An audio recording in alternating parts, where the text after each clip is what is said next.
rush about 5 to 9 to get in, but not to worry. I'm Nigel Culkin, and I'd like to welcome you to the 38th conference of the Institute of Small Business and Entrepreneurship's time, and that is 38, and people listen to ISBE, and that means people listen to you. However, being president, it's a bit like running a cemetery. I have lots of people under me, and no one listens to me. But just for now, you have to, because it's time for me to do the housekeeping rules. Always a pleasure for the president. There are 6 exits. I won't do the old EasyJet thing of there are 50 ways to leave your lover, but there are 6 from this route. There are two behind me, 2 to the side of me, and 2 to the top. There's not a fire alarm expected today, but I've got another point to make about that. But if there is a fire, please use those exits. Follow the rest of the crowd, and the exits onto the streets at the east and west of the building. As I hope nearly everybody knows, today is Armistice Day, and at 11 o'clock we will hope to follow the rest of the country to remember those who fell in the First and Second War, and those who continue to lose their lives in conflicts around the world. The building will, at 11 o'clock, sound one bell to signify 11 o'clock, and then at 2 minutes past 11, a second bell. We will be at the end of the coffee break and starting to mill into rooms for the tracks, the conference to really get started with your papers. So I would appreciate if you can follow that and adhere with those 2 bells. So thank you for that. So welcome to the Technology Innovation Centre. We first saw it when it was hard hats and very little inside it, and I can't believe the transformation now. It's a £90 million investment in Glasgow, and it's bringing together a different way of academics, institutions, businesses working together. And I hope you get the chance to bump into people who are actually working in the building. It was opened in March of this year. We're one of the very first institutions to use the building. It's a lovely, wonderful, airy site. It was officially opened by the Queen in, I think it was July 2015. So I think we've got a fantastic place here.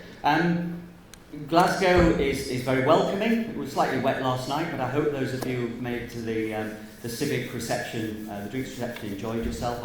I certainly did. The TIC welcomes us, but without our sponsors, life is much, much harder for an institute to keep going and to maintain itself over the years. You can see all the sponsors behind you. I hope you don't mind if I give them a name check, because they are very, very important to ISBE. Federation of Small Business, Converge Challenge, Heriot-Watt University, Glasgow Caledonian University, Edinburgh Napier, Manchester Metropolitan, Hertfordshire, Queen Mary, and last and certainly not least, Strathclyde University. Thank you to all our sponsors. It's great that you can come on board this year, and for those of you who have been before, welcome back. Also part of the community are our exhibitors, and we have a number here today, and they are very much part of us. They'd love to see you on their stands. I enjoy going to their stands. There's always something interesting to see and to hear. So please make the most use of that. They are in the reception area, and I'm sure many of you have already got a chance to see them. So that's a good one. As a delegate of ISBE, you are a member of ISBE, and you are for the next 12 months, and you are its most valuable resource, and you offer vast resources of knowledge and research, and through events and activity, ISBE tries to inform local, national and international policymakers. And it's important, as events like this, that we get to share those resources. As a charitable institute, ISBE is all about trying to invest and reinvest in its members, and I hope you will see the workshops I can think of the fabulous SIG event over the summer from the Gender Network, which had their Confreet, which was a heavily subsidised event that we put on. So, and we hope to have a number of those coming in the next 12 months. So keep an eye out for those. So I'm not going to run through all of the benefits of ISBE. Our two staff, Linn and Rob Edwards, are outside. They've put all of the benefits into the programme. So please take an opportunity to read through that and get well versed with that. As well as the tracks, there are meetups, there are events, there are general meetings. There's a lot going on in 2 days. So again, it will be Thursday afternoon before you know about it. ISBE is innovating itself this year. We are offering the live streaming of our keynote sessions via our YouTube channel. I'm responding to last year's delegates' request for a conference app, and with the support of a young Glasgow startup, Bisvento, you should hopefully all have access to the app this year. You're being asked to sign in through your LinkedIn account. You will have to give your password, but that's safe. That is purely about your profile. It will not be shared with anybody else. So please make a lot of use of that, because I've been on it and it really is good. You can access abstracts and papers through that app, and I think that's a really good response by the ISBE staff, the ISBE team, the ISBE directors to a direct request for this from yourselves.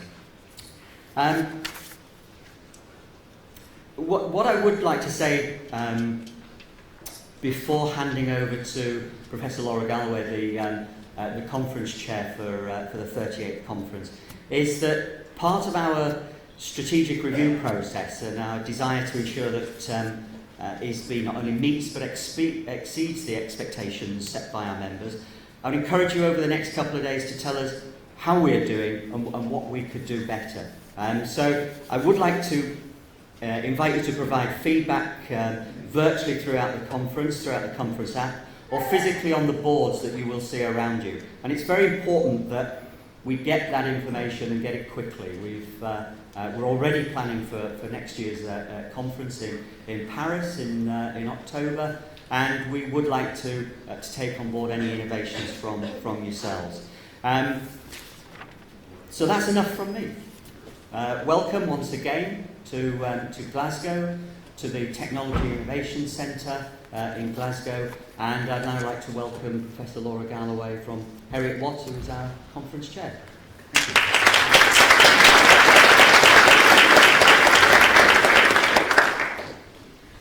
Hello, and just like Nigel, welcome to Glasgow and welcome to this 38th ISBE conference. It's an absolute pleasure to chair this conference. I've been involved with it for many years now, and I co-chaired it, I think it was back in 2008-2009, so it's lovely to welcome it back to Glasgow, and it's lovely for Heriot-Watt to be involved at this level. This conference theme was internationalisation, innovation and leadership, and we have tracks on all three of these key themes. We have a very, very high quality of papers this year, I'm told amongst the highest that we've ever had. As a result, I would anticipate lots of opportunity for publication, lots of opportunity to develop papers and academic writing and research, and the opportunity to develop the topics of entrepreneurship and small firms that we're all engaged with. Yesterday,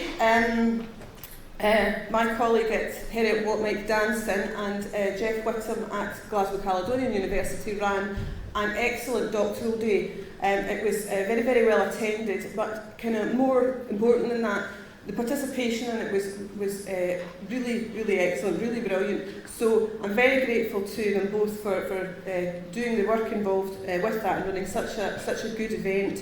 And also I'm very grateful to Glasgow Cali for their sponsorship of that event and for hosting it at the university. We have actually, in my opinion, we have some really excellent speakers.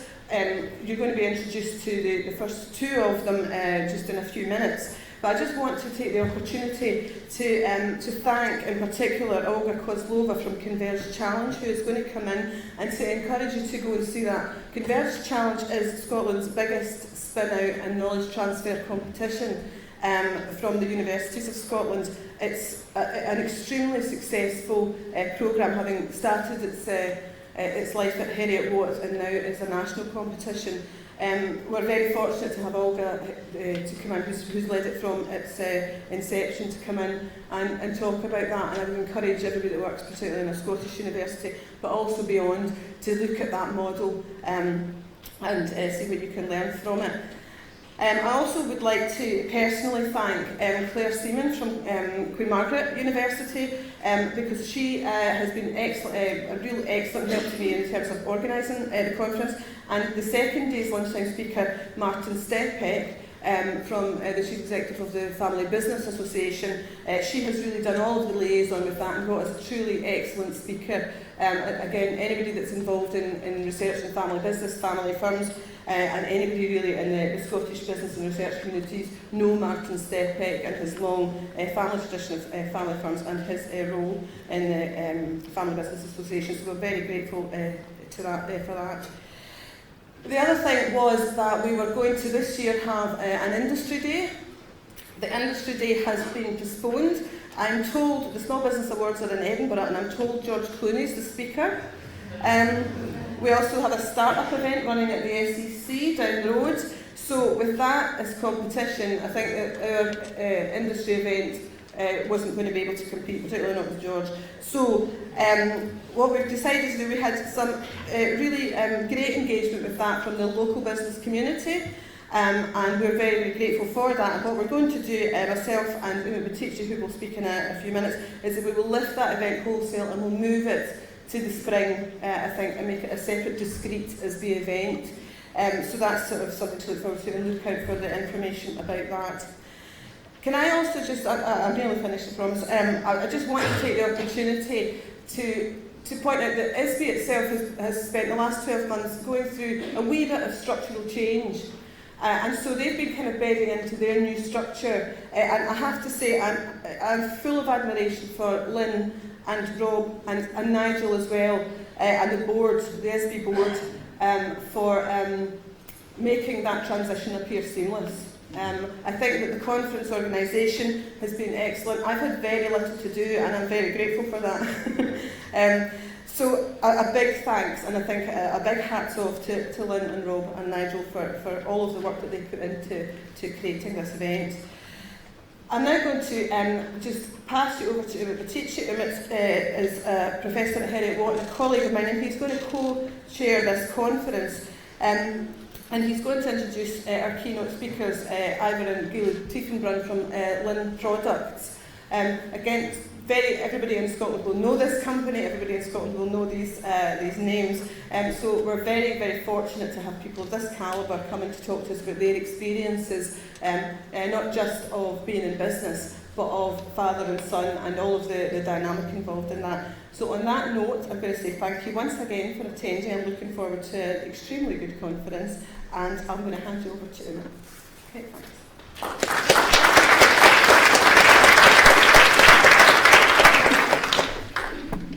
Good morning. Wake up. First year undergraduates are better than you. Yeah, I'm Umid Batichi, Professor of Business Performance at Heriot Watt. I'm also Head of Department in Department of Business Management.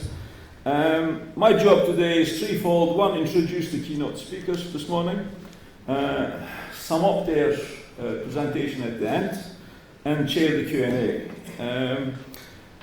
When Laura asked me who can we get as the keynote at the very beginning, I said it's a no-brainer. It's Ivor and Gilad Tiefenbrun Linn Products. Fantastic story. So it's a father and son team. It's a dual act we're going to get this morning. It's an inspirational company and a story that goes with that. I have been an academic for about 30 years now, and my research is very much on measuring and managing business performance. I tend to work with companies. I tend to observe how companies measure and manage performance. I'm particularly interested in what good companies do differently. And I've been observing Linn products for quite a long time now. Now, Ivor wouldn't know this, but when I first visited the company, it was 1985, it was May. And Ivor turned up in a pair of shorts, a Linn baseball cap, and XIS. That's why I was asking you whether I couldn't remember the cap. And right from day one, it was clear that the company was found on some sort of passion around high quality music, creating a customer experience that customers cannot get anywhere else. That combined with using people at the highest level as problem solvers and innovators, and making appropriate use of technology wherever possible. Today, and you'll see some slides later on, if you go to Linn factory, you'll see a modern, clinically clean factory set in a woodland session, beautiful woodland session. Inside, you get a feel of this calm confidence where things just work properly. There are high-tech machines, automated guided vehicles, integrated grids, very people-oriented visual management systems. You just get the feeling that this place is sorted out and it works really well. Ivor founded the company in 1973, and Gilad, Ivor's youngest son, joined the company in 2003 as R&D manager, and then he became the managing director in 2009. Their journey since 1973 has not been without its problems. But what seems to drive the company is that the can-do attitude that both Ivor and Gilad possess, and the rest of the company has. It clearly shapes their lives, their life, and their personal lives, and their company's life is intrinsically linked. So, without further ado, I'd like to leave you in Gilad and Ivor's capable hands. I believe Ivor's going first. And their message is, your life must go somewhere.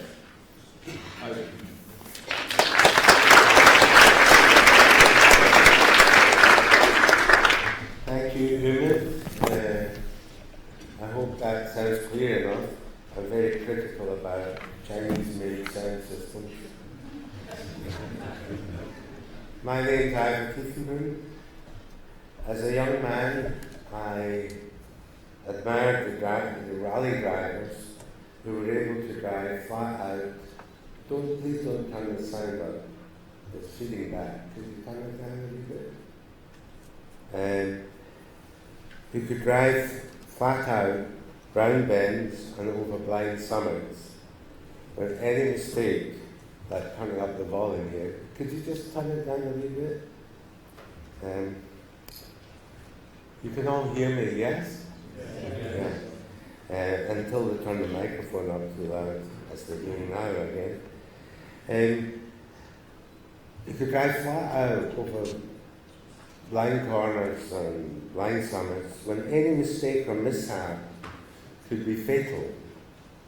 When the late Erik Karlsson, the great Swedish driver, known as Mr. Saab, was asked how he and his trusting co-driver, who called out the route and pace notes, could drive like that, his answer was, the road has to go somewhere. And so does your life. In life, you also need to know what road you want to follow. Life is all about choices, including how you want to earn a living, what kind of people you want to work with, what you hope to achieve. There are always risks, but every decision you make should be intended to take you one step further on your journey. I dislike being described as an entrepreneur. It's a French word, and it means middleman, and it implies making money by buying and selling. What interests me is designing and making wonderful things. I do not see the point of making a product if something better already exists. Why make something if you can go down the road and buy something as good, let alone better? There's a great deal of difference between a conscript, a mercenary, and a volunteer. They can all be equally skilled and professional, but when the commitment and loyalty are tested to the limit, then their personal motivation is what matters most. If you have a passion for your life's work, you will have a level of commitment that does not normally follow from pursuing an idea and working at something just because you hope that it will make you money. A useful and rewarding life is about doing and making things to a standard that you can be proud of. If you really believe in the value of what you and your colleagues are doing, then together you can stand up to pressure to overcome any difficulty and find the best way forward, even in the most adverse circumstances. 47 years ago, when I got married, I bought the very best hi-fi system available, but its performance disappointed me. I then discovered that the turntable was being influenced by the output of the loudspeakers. I wanted a better product than that, and a better product than I could buy, so I decided to make my own. My precision engineering background and love of music enabled me to make a turntable which was immune to such acoustic feedback. It made sense to start at the beginning of a hi-fi system, as the music source affects everything that follows. The turntable I designed could improve the sound of any system.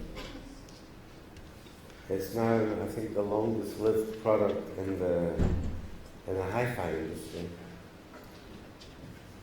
It did this by extracting more music information from the groove of an LP.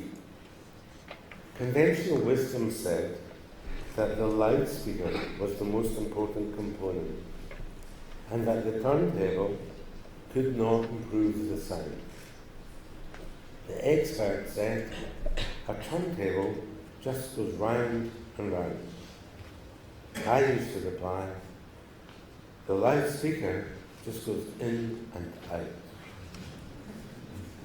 I explained that the source came first, and speakers and amplifiers could not improve upon their input signal. And I quoted what was said about computers: garbage in, garbage out. To make my turntable, I started a company called Linn Products Limited. To sell my revolutionary product, I had to demonstrate it to make sure and prove that it would outperform all the competition. The reason that we could sell better sounding products and lead our market was because we wanted to make a better sound. We were not just aiming to make money. That would be a byproduct of success, and only if we could thrill our customers by exceeding their expectations. I personally believe that the only sustainable source of competitive advantage comes from the way people work together. The reason Linn were able to make the best sounding products was that we had great people who were excited about what we were trying to do. They wanted to work together to build a great company and to achieve more than they could by working alone or elsewhere.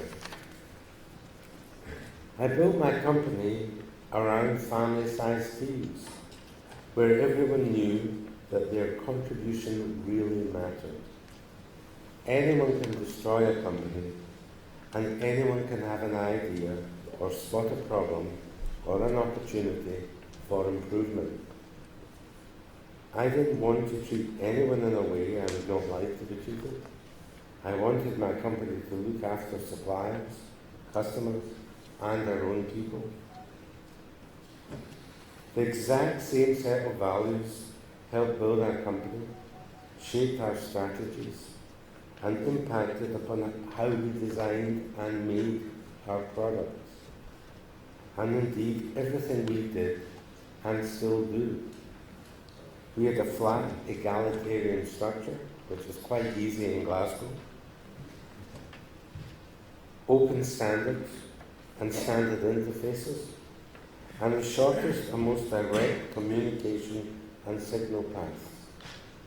We could do all this only because we set high standards. Our shared values, standards, and objectives attracted talented people who wanted to work at Linn because they shared our enthusiasm and love of a challenge. As a young startup, we had to quickly learn how to improve our products to stay ahead of the competition. We made them modular so that continuous improvements and performance enhancements were retrofittable, and that meant existing customers could also benefit.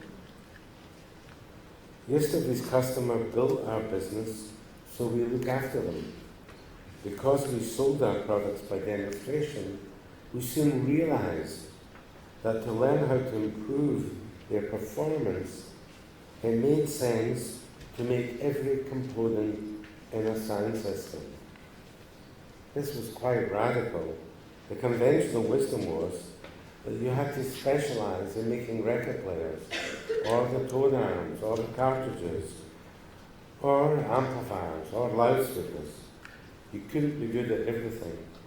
However, my precision engineering background convinced me that I had to make everything. I had to be able to monitor, measure, and compare the signal at every stage of its journey, from its capture on a record to the sound the customer heard in his own home.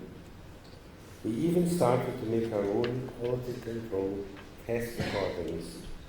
That in turn led to us to create our own record label so that we could really know what a recording should sound like when it was played back. Because I wanted to make our products to an increasingly high standard, I devised another single-stage build process where one person made a complete product from start to finish. Then that manufacturing method ensured quality and enabled faster learning and process and product improvement. I wanted to make what our customers wanted when they wanted it. To achieve real-time performance with an expanded product range, I realized that I needed to design a completely new kind of factory. I'll just show you, the blue thing at the back is an automated store, and we built that almost 30 years ago now. It was built around the novel and flexible manufacturing system I had devised. That involved investing as much as my entire annual turnover in a completely untried concept. Basically, the robotics and automation allow one person at one location to complete, make, test, pack an entire product. And this notion of single-stage operations where everyone has an intelligible task that they are responsible for, from start to finish, is at the core of our business. When I look back, I am astonished that I was prepared to tackle so many unknowns simultaneously. When any failure would have killed my entire enterprise, and let down all my suppliers, customers, employees, and my family. Only the belief that there must always be an uncompromising way forward enabled me to take such risks, believing I could overcome every difficulty. I wanted to use computers, automated systems, and robotics to support our people and to make it easier for them to do a better job. I needed everything to be direct coupled, with no buffers, with the fastest possible delivery time and the shortest possible interrupt time. Only shared passion and embedded values made our people believe our ambitious and challenging goal was worthwhile enough to help make all this happen. It wasn't easy. This was not the first or the last time that our passion and commitment to higher standards and for improvement would put our company at risk and stress our people to the limit. At one time during the factory's construction, so many things were going wrong on a daily basis that I would lie awake in bed with my head full of problems. One night, when my wife asked me why I could not sleep, I asked her not to talk to me for the next 2 years. She said, "Yes, dear." She had been grown used to me by then. When eventually our new factory was complete and working, it was an open, integrated, direct coupled platform for manufacturing flexibility and continuous product improvement and process change. We could never have succeeded without our common objectives, long-term shared values, love of what we did, and above all, trust in our ability by working together to solve any problem. Indeed, we enjoyed our learning journey and had great fun working together to achieve a great result. If you want to be the best, you have to expose yourself to challenges, especially from global competition. 45 years ago, Japan had emerged as the dominant force in consumer electronics. When I first went there, I was told by the British Embassy export marketing staff, no less, that I was wasting my time. As in Japan, they said, it takes 20 years to establish any significant sales. I said, in that case, I better start immediately. It was just as well that I did, because I mean, it's one of our biggest distributor market now. It's just as well I did, but not for that reason, because I learned many things in Japan that I could never have learned anywhere else.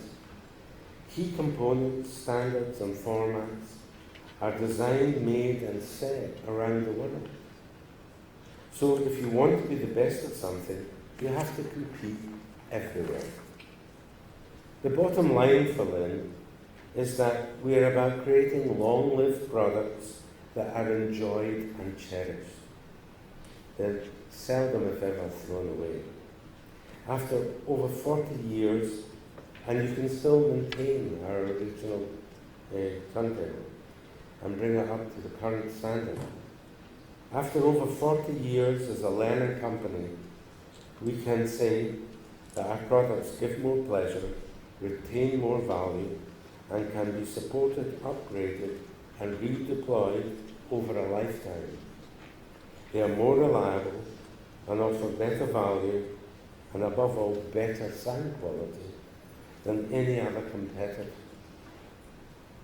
Our strategy, despite all the unknown risks, is always to lead rather than follow.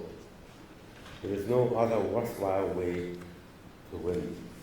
I'm now going to hand you over to my middle child. I have 3 children, and when people ask me what they wear, I said, I have one of each, and this is the middle one.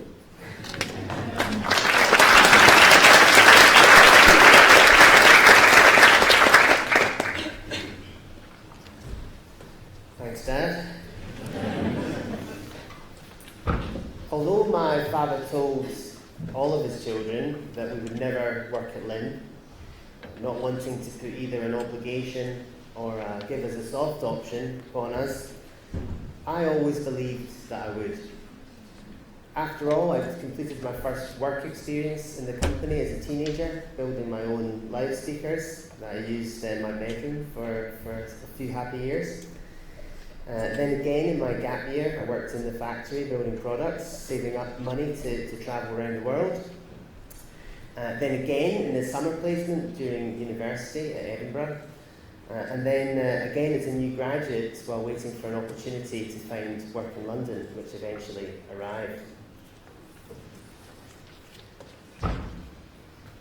Even though I worked for 3 different successful engineering companies in London, it became, over a period of about 10 years, it became apparent to me how different and special Linn was.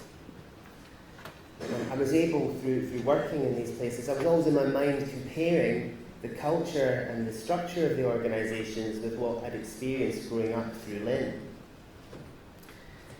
Its clear purpose and values were apparent to everybody who worked there.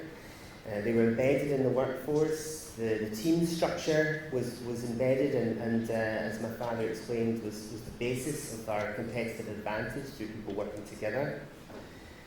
The company knew what tasks it had to discharge for its customers, suppliers and staff. Each task had an owner, and each owner of that task was aware of his or her own responsibilities. And so when a conversation with my father early in 2003 revealed an opening for an R&D manager at Linn, at the time my wife and I were expecting our first child, and we'd always said we never really wanted to have kids in London. Well, there was an opportunity then to go and look at Glasgow as a place to come back to.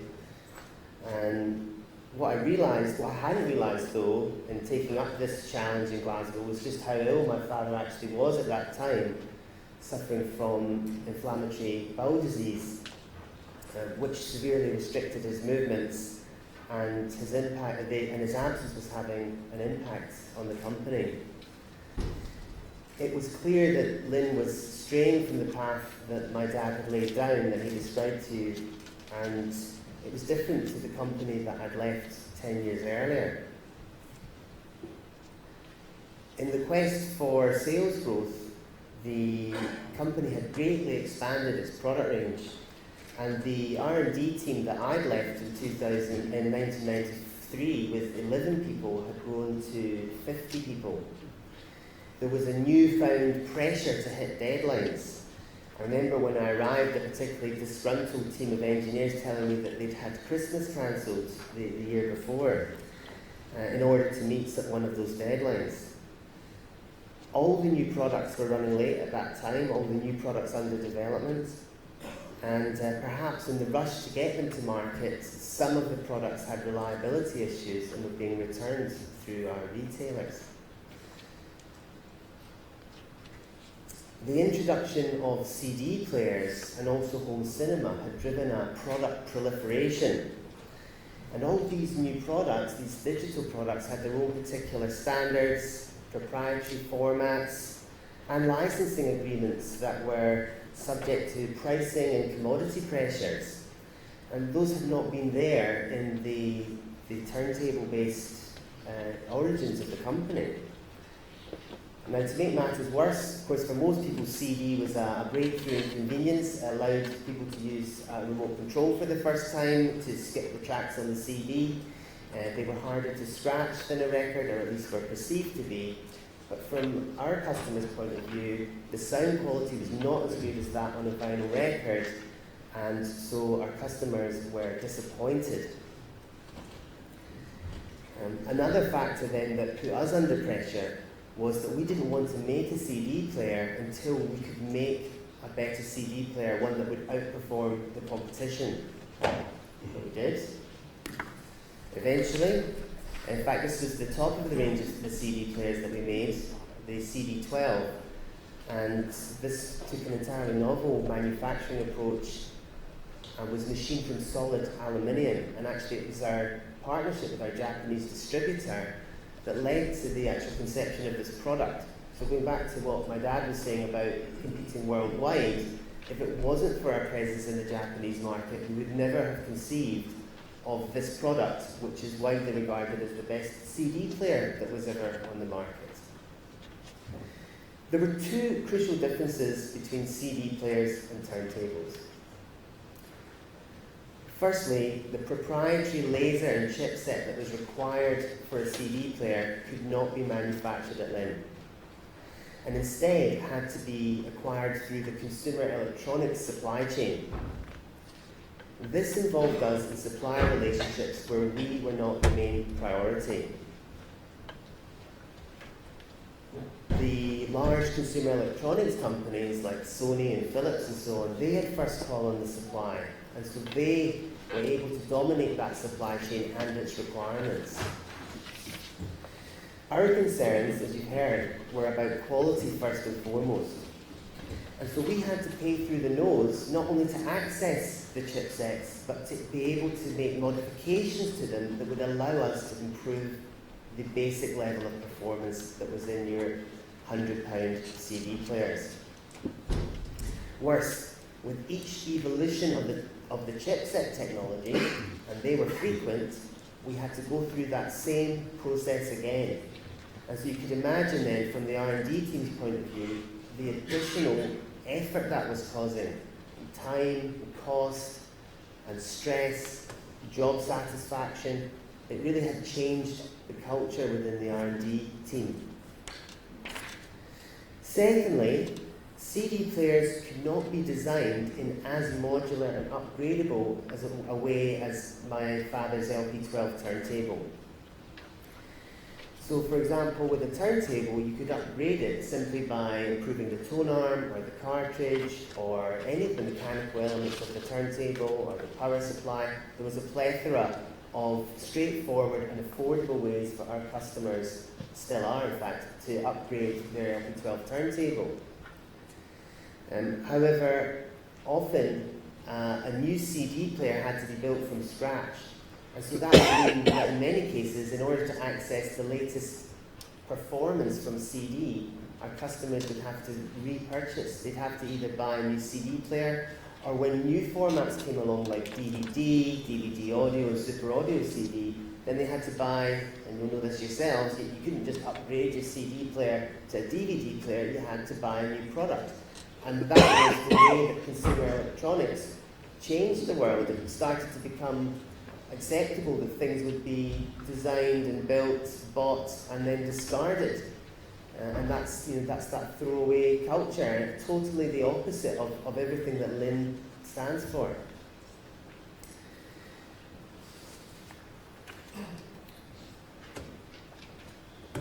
So when I returned to Linn, I realised that I had to find a way for Linn to regain control over the process and to return to our core engineering values in a way that would allow us to set the performance standard in an independent way, in an open way, once again.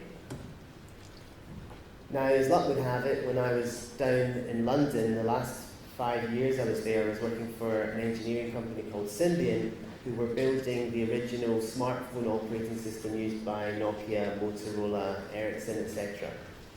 And so, as early as the late 90s, in 2000, we were already streaming audio and video to the mobile phone over the cellular network. And so I would discuss with my dad my feeling that actually the future of music would involve a handheld device with a graphical user interface that people would use for accessing music, selecting music, browsing a music collection, and choosing it to play on a hi-fi system with no physical format at all. And so I was invited to go to the Consumer Electronics Show with Linn, and this is while I was still working at Symbian, to show off a prototype I built running on a Nokia phone, controlling a Linn hard drive-based system. And I just remember the stream of Linn hi-fi retailers and hi-fi journalists saying to me, "You're crazy. Who would ever want to access music with one of these things, you know, with a phone and a screen? Luckily, I stuck to my guns on that one. Because streaming audio promised a format-independent future for Linn, using open standards, breaking free from the confines of the CD format and the CD technology altogether. From a supply chain perspective, this would be revolutionary. No more CD lasers or proprietary CD chipsets. Instead, we could buy programmable silicon, widely available on the open market from a number of suppliers, and fill that silicon with our own in-house software.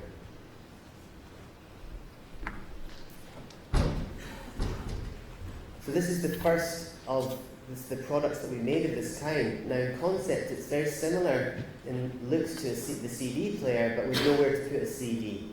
Instead, it would connect over a network. So you get a standard Cat5 cable connected into the back, and in this way it could stream any music format, right from MP3 all the way up to anything you could think of. We did have the choice of using an off-the-shelf Microsoft or Linux embedded operating system, and in fact that's what many of our competitors did. However, those were fundamentally computer operating systems that had just been reduced down to play audio. What we realised was about building our own operating system from the ground up would allow us to radically improve the audio architecture and therefore the sonic performance of a streaming product versus a CD player, even when playing the same music on the same format. It's a solid state product, no moving parts. It had lots of advantages over the CD player, and on top of that, the software written from the ground up gave us full control over the audio process.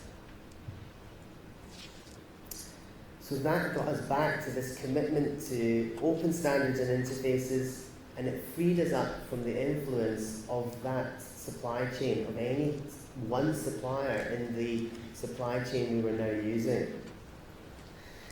In fact, what the Linn DS did was it went beyond the capability of the CD player.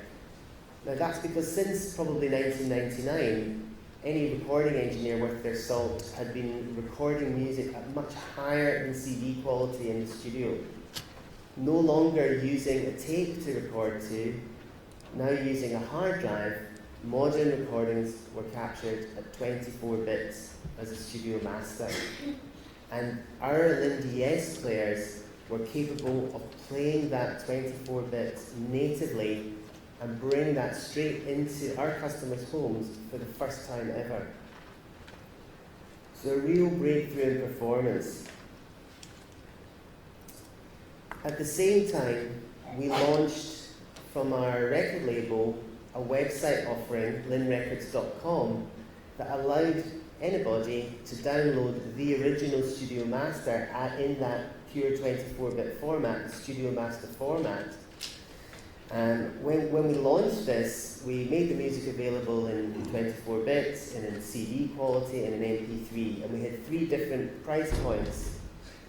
We were told to expect 60% of our sales to be in MP3, 35% as CD, and only 5% as Studio Master quality. From the first day we launched this, which would have been in 2007 in the summer, 50% of our sales were Studio Master downloads. Today, it's over 90%. But what that told us back in 2007 was that there was pent-up demand in the market for something beyond the MP3 level that was being offered on Apple iTunes. And so this association that was made in people's minds, and especially in our discerning customers' minds, between digital music and low quality was now being broken. That link was broken, and we were able to show that with digital music delivered in its purest form to the living room, we could outperform not just any CD player, but also, and this will be controversial, my dad's turntable.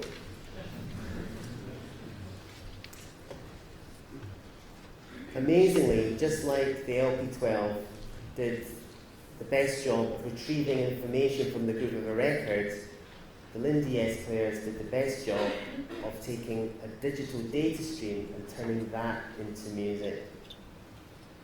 As the LP12 was mechanically upgradable, so the Linn DS players were software upgradable.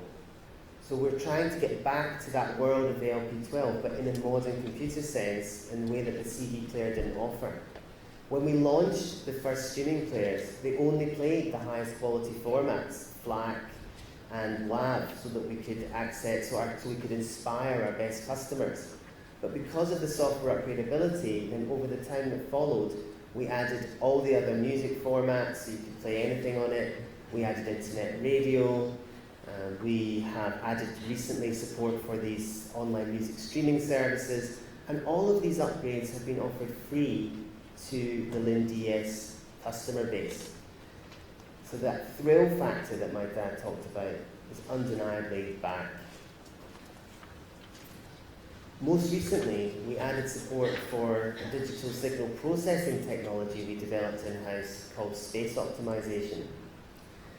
And what this does is it allows anybody with a Linn DS player, regardless of what loudspeaker they own, regardless of where they place their loudspeakers in the room, regardless of how the room is constructed, or where they choose to sit in the room, to get optimal performance from their hi-fi system.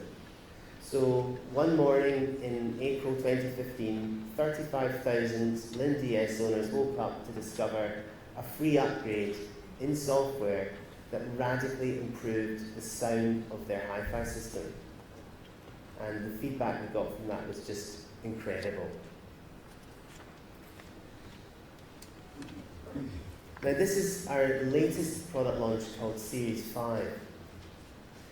And this is a new range that we launched in September, just been, of fabric-covered loudspeakers. Now in our world, covering a loudspeaker with fabric is a complete no-no, because obviously it would muffle the sound.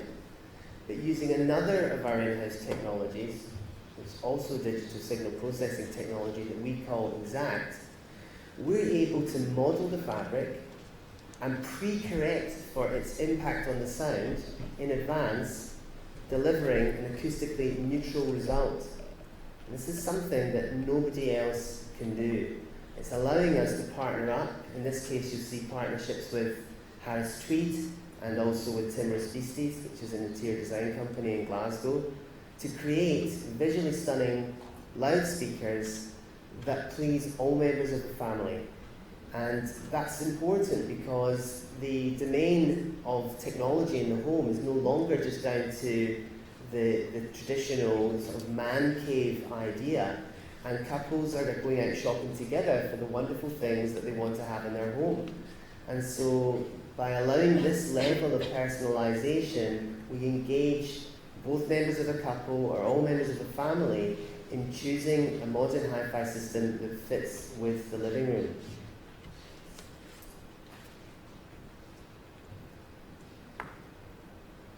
Being guided by our core values is critical to everything that we do. It allowed us to refocus the business when things were going wrong, and it made the solution to many difficult problems obvious. In particular, that we had to invest in our own in-house digital streaming technology. It led us to transform our engineering team. We added professional software expertise to our traditional mechanical, electrical, and electronic audio skills. And it's resulted in an end-to-end control of our design and manufacturing process and a steady flow of new and groundbreaking products.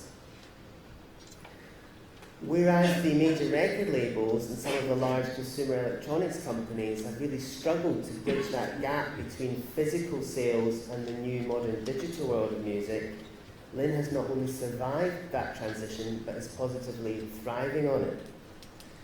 The key to our post-CD era revival has been our commitment to open standards, giving our customers the confidence to invest in a long-term proposition.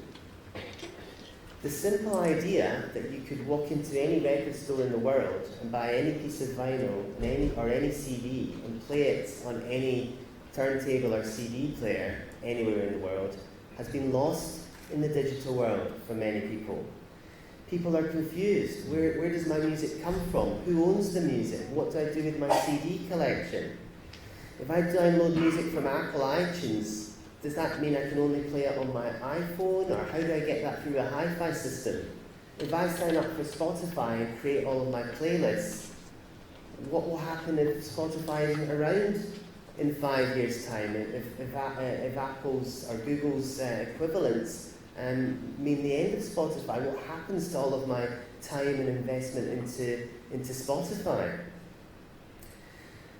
What's the difference in the quality between my CDs and all these various digital streaming services on offer?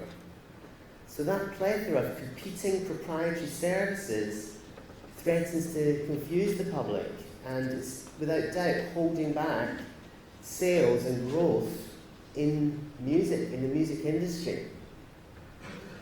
But what open standards have done for Linn is they're allowing Linn to focus on adding value to our customers, rather than applying our resource to yet another version of a lockdown ecosystem. Open standards engage new participants and startups in the innovation process.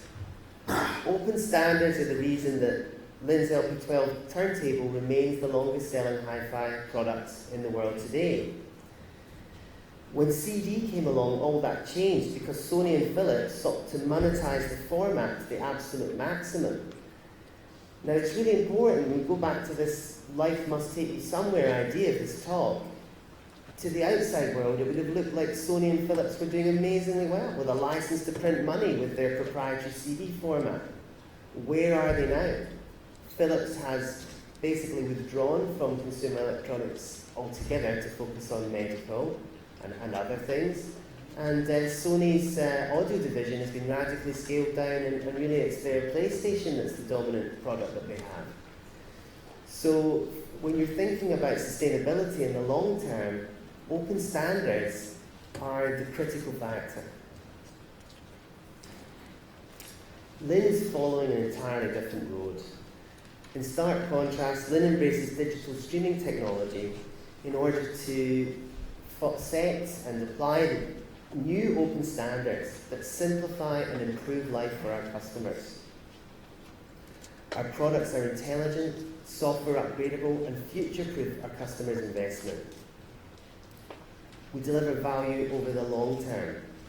We ensure our customers can enjoy the sound as it was recorded in the concert hall or the studio directly in their living room. We deliver it to our customers individualized, personalized loudspeakers, uniquely configured to their room, built by one individual in the final assembly area of our factory at Linn. All this innovation is born out of our design and manufacturing freedom, dependent on universal open standards. That's the road that we're following today, and that's the road that we'll be fighting for in the future. Thank you very much.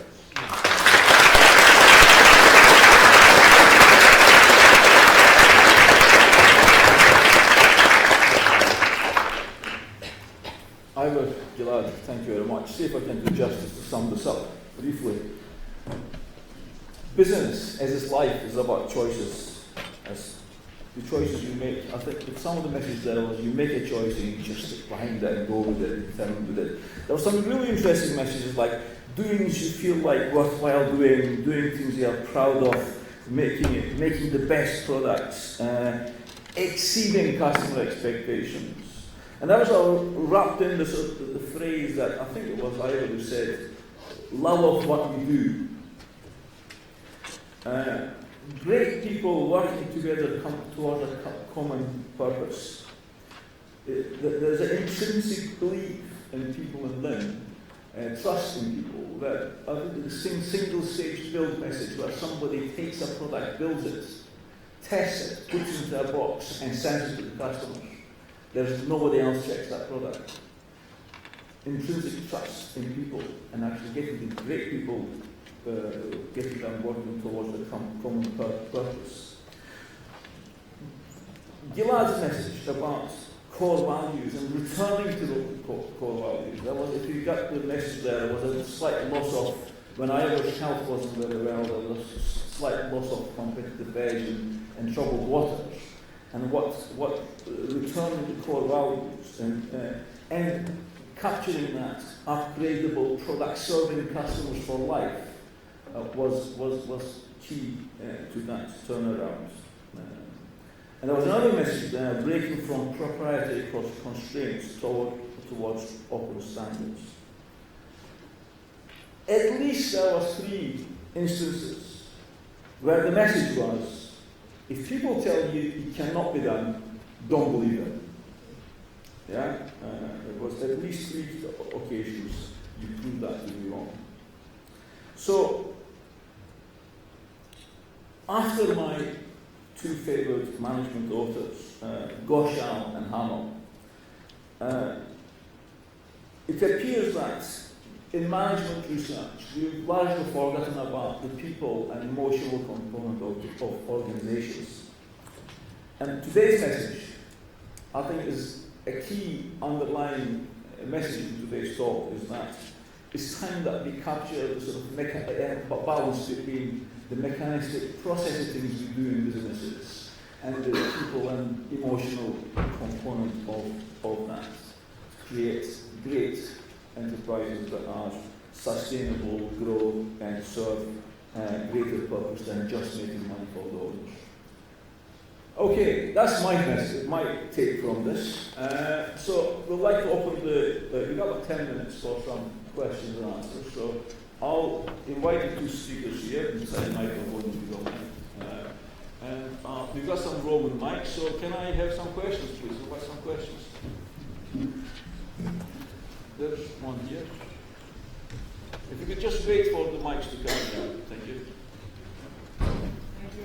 I really enjoyed this talk. It was amazing. And I especially like the open standard. Could you explain what specifically open standard means to you? Sure. So for us, it's the ability to play any music format. So if you think that, let's imagine, to take an example, that Apple and iTunes became the single dominant music store in the world. Okay, that was the one way you were either going to download music, or with their new streaming service, that was the only way you could stream music. It's not so implausible, right? Apple are sitting on this massive cash pile and they're making all these highly competitive plays where they give away things in order to get customers. What if Apple, and they only use Apple formats, right? What if they were to limit the quality of the download to, say, CD quality or lower?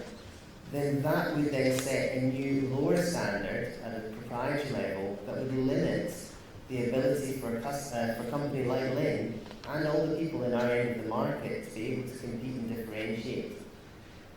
And so that's one example, is just the dominance of large organisations with their own proprietary standards would threaten the existence of universal open standards and ultimately affect what we could deliver to our customers. Does that make sense? Thank you very much. One of the interesting developments of Linn is that because you now have a record label, so to speak, the most of it is on records, from fine order,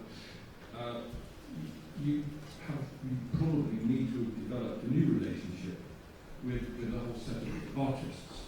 Because one of the issues in the music industry is that MP3 sales don't yield much money for the actual artists. You sell their stuff at about 30 to 50% price premium on CD quality.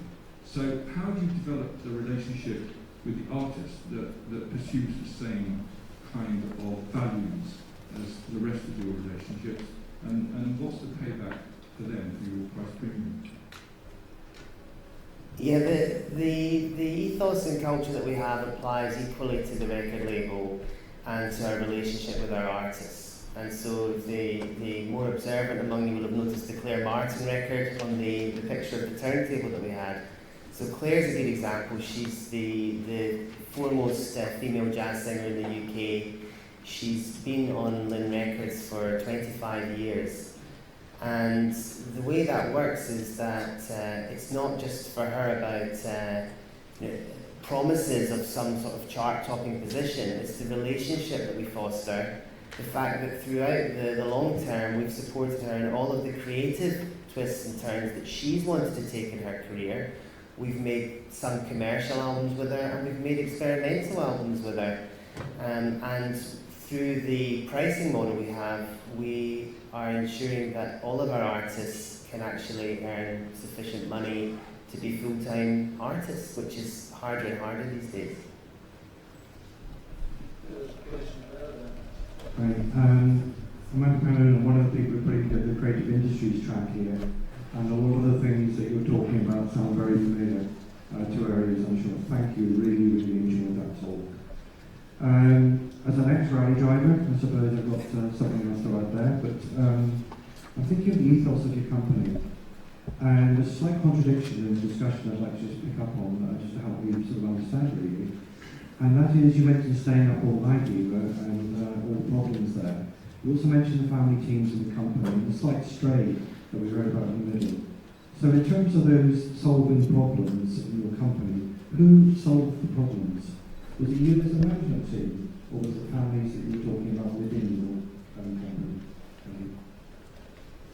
Well, I suppose a lot of what we do is signed at TQ, and so problem solving occurs across the company, but the person doing the job is presumed to know much more about it than anyone else. And if they don't have the resources to solve a problem, then they call in the other people in their team, or the team leaders confer, and so on, and so we support each other. It's a very flat structure. We have team leaders. Some of the team leaders are playing captains of the team, and the teams are family-sized by and large, sit on the executive management team, and that's the highest decision-making body on operational matters. The board supports the management team are supporting the people who are doing the job for the customer.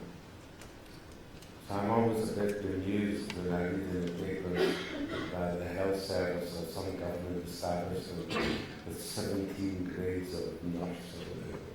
It's total insanity. Hello, Pete Peace from Northumbria. First off, just want to give my commiserations to the sound engineers. It must be a nightmare having the managing director of Linn coming into your session first thing in the morning. But I guess as a company you've had some ups and downs, and I think in 2007 you had a really tough time. And I just wondered how you got through that and how your relationship as a father and son working in the business together was affected by that. I'd like to say, first of all, our problems didn't come explicitly from 2007, and ironically, the way we dealt with problems came through my prolonged absence from the company, and bad decisions I made in many ways. They put us in a better position when the global turnaround came.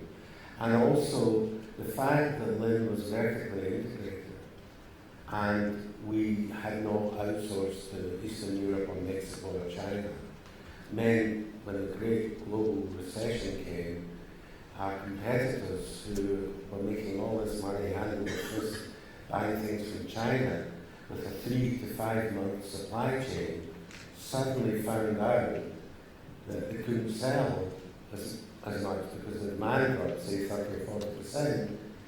So they had to switch off the supply chain. Then they ran out of things that they had sold out of, and they had too much of other things. But the suppliers had closed down and gone on holiday for 6 months. So they suddenly ended up a terrible mess. I must tell you, I was heartbroken. And so our policy had always been to make the products ourselves, because the total cost, the opportunity cost of doing something somewhere else, losing that learning potential, seems madness to me. And we can, if we have a problem or an opportunity, we can implement it that day. We're not waiting for 3 months or something. So there are lots and lots of things I could tell you about that, but I'll let Gilad talk about it. So one thing I didn't say was when I agreed to join Linn, it was on the basis of a promise from my dad that we would never actually be working side by side, so our relationship wouldn't be put at risk that way in the father-son sense. And actually what happened was, thanks to being a guinea pig for all sorts of medical trials, Dad got his IBD under control and was able to come back into the business at the time when we were in the most trouble. And so for the next 2 years we did work side by side, and I was able to see firsthand the leadership skills that had obviously built the business. And what I remember about that time was when you came in and you said, what have we got, what capabilities do we have, where can we compete, what could we be best at, and you were asking all these open questions, and I was explaining about the digital streaming technology we had coming through. And Ivor was really resolute about it. He said, well, that's straightforward. Our route through this crisis is to lead the market on digital streaming. And so one of the ways that we were able to really refocus the business was with that clarity of thought, that clarity of leadership, and that ultimately led us to stop making CD players first. So in 2009 we actually stopped making CD players altogether, and we got unbelievable global PR from that move, and it sent out such a strong message to our customers that we were saying CDs the past and streaming the future, and we are still benefiting from having achieved that market leading position at that time.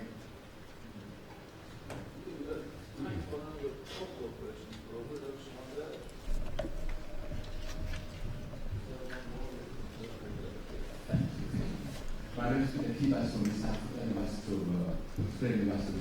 Kenya. I want to say that really this presentation is very interesting. I really enjoyed listening to entrepreneurs beginning from the scratch and running the beaten path and ensuring that you succeed. I think that's the way it is. Now the question is, this looks like a family business, if I'm not wrong. Succession planning, we thought about it, Ivor, some of the challenges you face.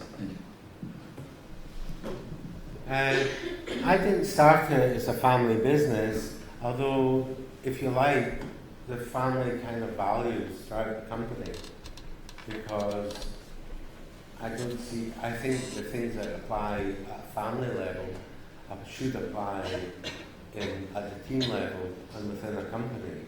I don't see that any better model for the way people should help each other and support each other and so on. But it wasn't conceived of as a family business, and although I didn't anticipate that I would have a family member take over the company. In retrospect, I can see that I was very fortunate in my choice of wife and that we produced this child. Because I really had effectively 2 unsuccessful attempts at succession, and the second one was contributed to the crisis we felt. One of the things that happened early on was one of my dad's friends, Neil McNichol of McCurra, came in to the factory to have lunch with my dad one day, and he suggested that we make a more formal succession plan, and that involved me going to a course at Harvard Business School 1 month a year between 2006 and 2008. And on that course is working with Professor John Davis, who is an expert in family business succession. And so by 2008, we started to have a framework for succession, and that involved setting up an external board, a board with non-executive directors on it. So we have 3 independent non-executive directors. That has helped professionalise the company, it's helped formalise the relationship between owner, founder, chairman and managing director. It allows that separation of family and business, which they say is the best practice. And it's an ongoing process, so it's 2015, so we're 12 years into this succession plan really, and it will never end. It's a constant process.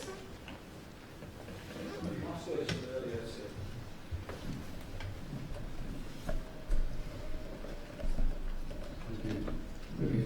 Firstly, I enjoy your products. Your product's fantastic. Both my son and myself, we got the decks. But my question relates on that level to, in the late 60s, early 70s, the standard was Thorens. The Thorens TD150, I think was the TD33, was very, very similar to the product that you were actually producing. Very, very similar. Yours with slightly heavier turntable, etc. How do you account for the fact that today we're all using your deck and Thorens has all but disappeared? Thank you. It's a very good question. I suppose all women look the same, but it doesn't mean they perform the same way. Some are better at doing this. Oh, men. I use that as an extreme example. Cars all look broadly the same. They generally have 4 wheels and a steering wheel and so on. But every single component in our product had a different role, a different function, a different intention, a different purpose. Thorens were a great company, and the bell drive turntables were introduced by AR in America. And the idea was to reduce motor noise, and that wasn't my objective. It was to maintain the relationship between the cartridge body and the record surface. But that's a wee bit, a bit technical.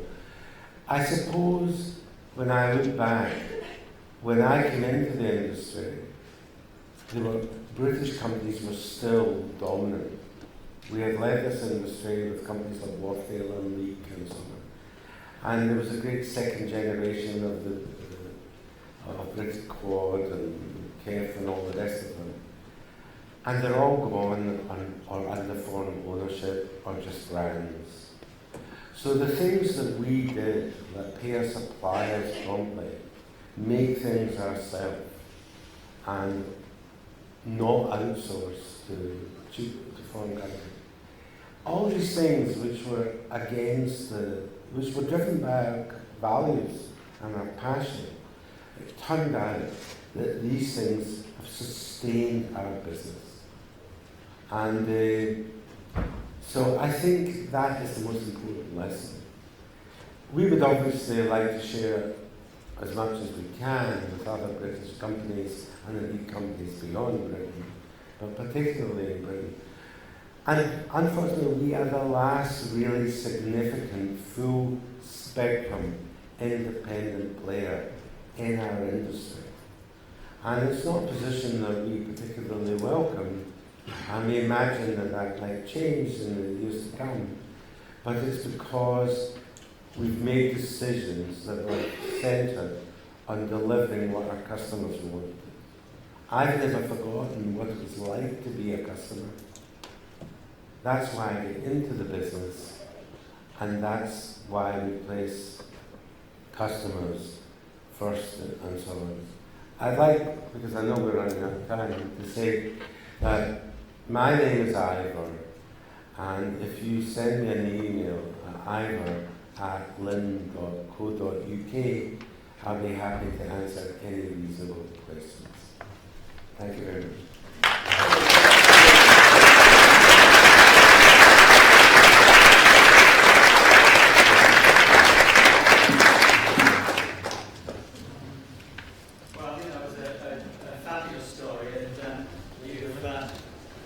I think we've got something like 350 people here, and if you don't get 300 emails over the next couple of weeks, I'd be amazed. That brings us to the end of the first session. Thank you to our two speakers and our two co-chairs for kicking the thing off so so fabulously. There's teas and coffees outside. Don't forget the bell at 11 o'clock, and enjoy the rest of the day, and I look forward to seeing you this evening, most of you at the gala dinner. Thank you.